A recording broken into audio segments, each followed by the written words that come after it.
Hai, Assalamualaikum. Hari ini saya akan terangkan pasal projek tahun akhir kami.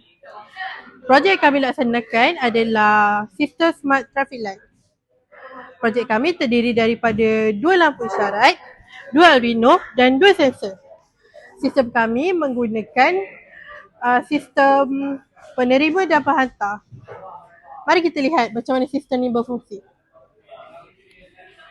Okey, untuk pertama, sistem akan mengesan sensor Arduino Uno akan mengesan kehadiran kenderaan dan lampu panel A akan berubah menjadi hijau, manakala lampu panel B akan tetap menjadi merah. Kemudian setelah beberapa saat, lampu panel A akan berubah kembali menjadi merah. Dan sama juga seperti panel B, jika sensor mengesah kehadiran kenderaan, panel B akan berubah menjadi hijau dan panel A akan berubah menjadi merah. Untuk keselamatan, kedua-dua panel akan berubah menjadi merah jika mereka tidak mengesan mana-mana kehadiran kenderaan. Itu saja daripada kumpulan kami. Terima kasih.